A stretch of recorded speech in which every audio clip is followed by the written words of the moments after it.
o criticismo está em toda parte, a criminologia crítica seguiu seus desenvolvimentos e nós temos isso acontecendo em institutos de criminologia de forma formal e na periferia dos principais centros e universidades, todo um esforço de intelectuais e de operadores do sistema de justiça que tem que ser contabilizado nessa ideia de resgate do criticismo e de construção de redes. Trabalho nesse sentido como a dupla hipótese. Existe um campo de produção criminológica crítica qualificada na sociedade brasileira, heterogênea e internamente diferenciada, que congrega criminólogos críticos e penalistas críticos, com potenciais multiplicadores, que já compõem uma geografia representativa. Então, aqui está o Instituto Carioca de Criminologia, o Instituto de Criminologia e Política Criminal do Jardim Sereno Santos, o ITEC, o ICA, o Grupo Asa Branca de Criminologia do Recife está aí, o Grupo Candango de Criminologia de Brasília está aí, o IPCCRIM está aqui. Então, existe no Brasil um conjunto de espaços de produção criminológica heterogênea e muito rica, muito diversificada. Porém, a criminologia, enquanto disciplina, ainda se ressente de um forte déficit educacional e decisório.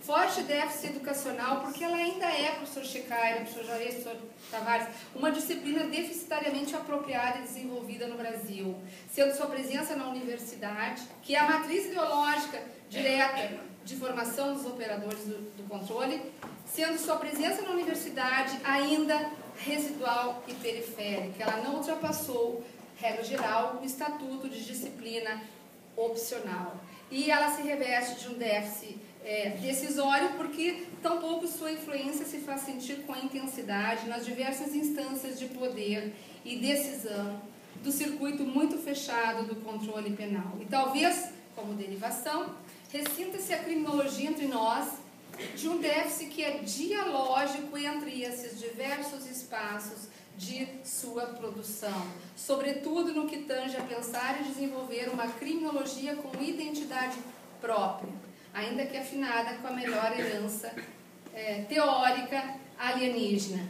Em síntese, o que nós estamos a sustentar, então, é que é necessária esta retomada a partir do acúmulo de conhecimento que deslegitimou os sistemas penais e propôs um campo de transformação para ele, a partir de uma criminologia crítica que, mantendo as suas bases originais, ou seja, desenvolvida por dentro do paradigma da reação social, por dentro de uma epistemologia interacionista, tem alçado uma dimensão materialista histórica, seja hoje atualizada a partir do próprio materialismo histórico e da interdisciplinariedade com um conjunto de saberes que também tem convergido na tentativa de compreensão dos sistemas penais, do controle penal contemporâneo. E essa criminologia tem que dar necessariamente as bases à história, para compreender com radicalidade, a partir do contributo da matriz criminológica, a realidade do sistema penal brasileiro. Nós temos que entender a história punitiva brasileira. E nós temos que fazer uma criminologia com caráter interdisciplinar que dê as mãos à história, aos saberes sociológicos, aos saberes antropológicos, ao senso comum, aos saberes populares, à realidade empírica, e que tenha uma forte base empírica e que, acima de tudo,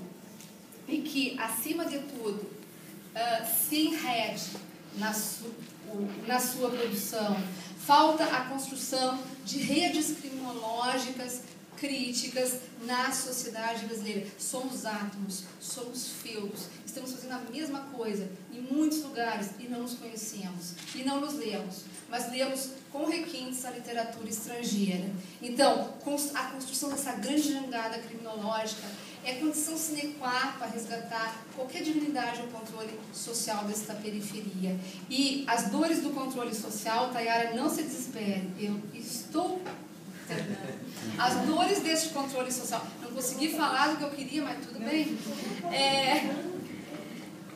Quando nós vertemos esta violência violência estrutural espelhada em violência institucional, quando nós vertemos esta violência em números, em imagens, em biografias e histórias de vida, quando vertemos o horizonte discursivo da violência na vitimização concreta, a tradução cotidiana da teoria se torna insuportável.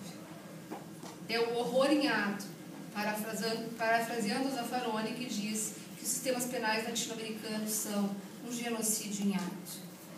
Por essa razão, eu vou finalizar minha fala reforçando esta convocatória neste, que é um tão seleto auditório de penalistas, criminólogos, politólogos, sociólogos e estudantes, reforçando a minha fala, né, para que